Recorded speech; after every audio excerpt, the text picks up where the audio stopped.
Multiple domain की बात अगर मैं करूं तो मल्टीपल डोमेन का मतलब है ये ऑपरेशंस लैंड एयर वाटर यानी ज़मीन पर, हवा में, पानी पर किया गया, उसके अलावा साइबर और स्पेस के अंदर भी किया गया, ताकि स्पेस से रियल टाइम सैटेलाइट इमेजेस मिले, रियल टाइम जो थ्रेट असेसमेंट है वो किया जाए। उसके अलावा साइबर के ज़रिए जो डिटेलिंग है, आईपी एड्रेस या फिर बाकी जो मॉनिटरिंग है वो की जाए। उसके अलावा लैंड एयर वाटर का आपने ऑपरेशन देखा, तो इसीलिए ये बहुत ही क्लीन ऑपरेशन है। और इस समय ईरान की तरफ से भी इसे काउंटर फायर किया गया और काउंटर फायर करने के बाद आयरन डोम एक्टिवेटेड है। आपको मैं ये भी बता दूं कि आयरन डोम पूरी तरह हर समय एक्टिवेट रहे और पूरे देश में एक्टिवेट रहे, इसकी चांसेस बहुत कम बनते हैं। और इसीलिए ये मैं मान के चल रहा हूँ कि आज नहीं तो अब से कुछ दिन बाद ये एक तगड़ी वेव के तौर पर, जैसे पिछली बार 120 रॉकेट की वेव्स ईरान ने की थी, तो ठीक उसी तरीके से इस बार भी एक तगड़ी, मतलब एक आप ही समझ लीजिए अपने ज़खीरों का, मिसाइल्स और जो रॉकेट्स के ज़खीरे हैं उनका वो एक ऐसा वेव भेजेगा जिसे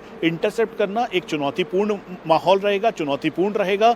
उसमें वो उनको कामयाबी मिलती है या नहीं, ये बहुत ही क्लैरिटी उस समय ही होगी। लेकिन ये ज़रूर है कि जिस तरीके से प्राइम मिनिस्टर बेंजामिन नेतन्याहू कह रहे हैं कि आयतुल्लाह खामनेई अब नहीं रहे, उनको इस हमले में मार गिराया गया, मैं वेट एंड वॉच की पॉलिसी ज़रूर करूंगा। लेकिन मैं इतनी जल्दी इनकी बात को दरकिनार भी नहीं करूंगा, क्योंकि जो बोल रहा है वो बहुत ही स्ट्रांग लीडर है, बहुत ही स्ट्रांग नेता है, बहुत ही स्ट्रांग हेडेड व्यक्ति है, और वो कभी भी साइऑप्स या नैरेटिव वॉरफेयर पे नहीं बल्कि एक्शन में यकीन रखते हैं। तो इसीलिए इस बात को गंभीरता से देखते हुए मुझे लगता है कि आने वाले दिन बहुत ही निर्णायक होंगे, या फिर IRGC या फिर जो सेकंड हिरार्की है आमिर की, यानी ईरान के आमिर की, वो या फिर कोई और आकर इसको ज़रूर बोलेगा। अभी एक्सपर्ट बता रहे थे अमेरिका के बारे में, एक कहावत हमेशा कही जाती है कि अगर आप अमेरिका के दोस्त हैं तो आपको सतर्क रहने की ज़रूरत है, लेकिन अगर आप अमेरिका के दोस्त नहीं हैं तो आपको बहुत ज़्यादा सतर्क रहने की ज़रूरत है। ठीक है मनीष, इजरायली सेना की तरफ से प्रेस कॉन्फ्रेंस की जा रही है, उसमें क्या कुछ कहा जा रहा है, जरा सुनवा देते हैं हमारे दर्शकों को।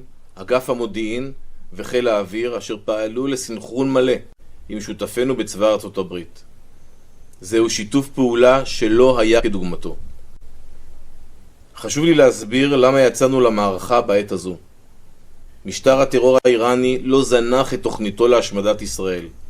לאחרונה זיהינו כי הוא ממשיך בהסתרה, ביצור ומיגון תוכנית הגרעין, במימון וחימוש שלוחיו ובניסיונות לשקם את תהליך ייצור הטילים שלו.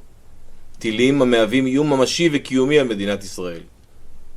המתקפה אליה יצאנו הבוקר היא מתקפה הכרחית. מוטלת עלינו החובה לפעול נגד כל מי שמנסה לפגוע בביטחון מדינת ישראל, לאיים על אזרחיה ולגדוע כל איום בהתהוותו. במקביל לתקיפות, תגברנו את כלל הגזרות והפיקודים המרחביים וביצענו גיוס מילואים נרחב. כפי שאמר הרמטכ"ל, אנחנו נחושים וערוכים עד לניצחון. אזרחי ישראל, אני מודע לחששות ולדאגות שלכם. צפויים לנו עוד שעות וימים מורכבים, ואנחנו נדרשים לעמוד איתנים יחד. तो इजरायली सेना की तरफ से प्रेस कॉन्फ्रेंस की जा रही थी, और इजरायल और अमेरिका का ये हमला बिल्कुल अचानक नहीं हुआ है। पिछले कई महीनों से इंटेलिजेंस में मिली इंफॉर्मेशन के बाद इजरायल और अमेरिका ने ये ईरान पर हमला प्लान किया। खामेनेई, उसकी टॉप लीडरशिप सब एक जगह जमा थे। ये इंटेल इजरायल और अमेरिका के पास थी, और इसी को देखते हुए खामेनेई के कंपाउंड को निशाना बनाया गया। खामेनेई के कंपाउंड पर कम से कम 30 बम बरसाए गए। ऐसे में दावा किया जा रहा है कि इस हमले में खामेनेई और उसकी लीडरशिप को भारी नुकसान हो गया है। हमले में खामेनेई के मिलिट्री सेक्रेटरी की मौत हो गई है। खामेनेई के परिवार के कई सदस्यों के भी मारे जाने की संभावना है। दरअसल आज का ये हमला, पूरा ऑपरेशन इसी के इर्द गिर्द रचा गया था। महीनों की खुफिया जानकारी जुटाई गई, सटीक बैठक की पहचान की गई, सटीक कमरा, वहां सटीक समय, और सब वरिष्ठ अधिकारी एक ही जगह पर इकट्ठा होंगे।